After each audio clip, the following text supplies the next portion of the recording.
As news of divers pulling out more bodies came in after 3 days of searches since the Superyacht Bayesian went down, everyone was still asking how a huge yacht could go down like this. The 56-meter or 185 feet British flagged sailing boat had been anchored some 700 meters off Porticello, east of Palermo, when it was struck by a waterspout, which is akin to a mini tornado. It sank within minutes. 15 people were rescued, including billionaire Mike Lynch's wife and a woman with a 1-year-old baby. But the body of a man believed to be the yacht's chef was found several hours later. The depth of the yacht, which is largely intact and resting on the seabed some 50 meters down, had been a challenge. Lynch, an entrepreneur, sometimes referred to as Britain's Bill Gates, had invited the guests onto the yacht to celebrate his acquittal in a massive US fraud case. The 59-year-old was acquitted on all charges in a San Francisco court in June after he was accused of an $11 billion fraud linked to the sale of his software firm. Amongst the survivors was Charlotte Gulinsky, board director to a company founded by Lynch, who has described how she briefly lost hold of her 1-year-old daughter before grabbing her again. Both were plucked to safety. A member of the Palermo Emergency Medical Services, who was among the team that treated the child, described the apocalyptic situation he found on arriving at the scene. He told the BBC's Newsnight program the word that the mother and all the injured kept repeating was darkness, the darkness that they experienced during the shipwreck.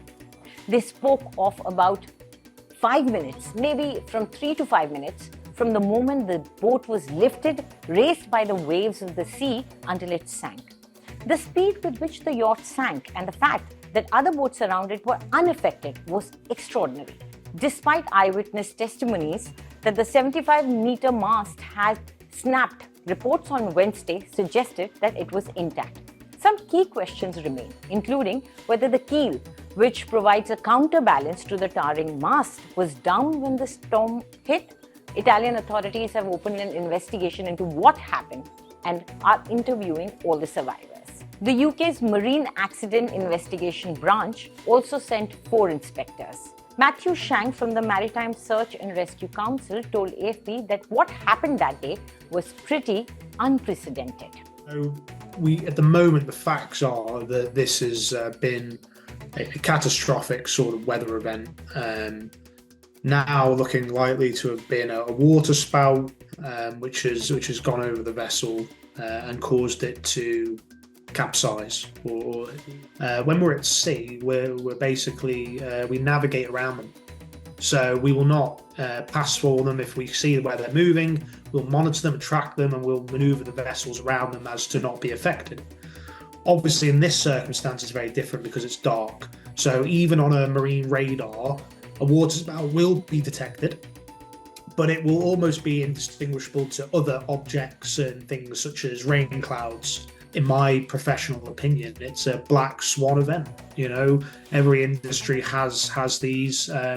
This is a high impact, low probability event that unfortunately has happened and the vessel has sunk. What can we actually do to mitigate a water spout with 120 knot winds throwing thousands of tons of water around?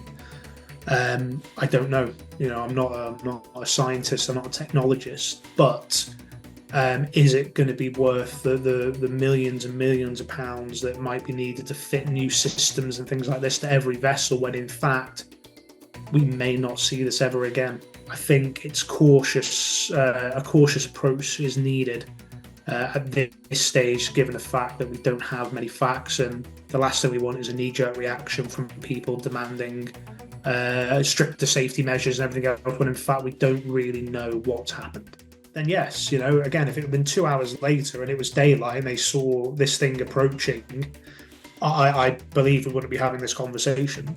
It's a series of unfortunate events that has led to whatever has happened, and that's not only the fact that this weather event was extreme and it happened at night time, but it's also to do with the vessel stability, how the water managed to ingress into the vessel so quickly that people weren't able to make a controlled kind of evacuation and abandonment from the vessel. The shock of the yacht's devastation, although has shaken many, but the experts are categorizing it more like a freak accident rather than a risk which could arise again.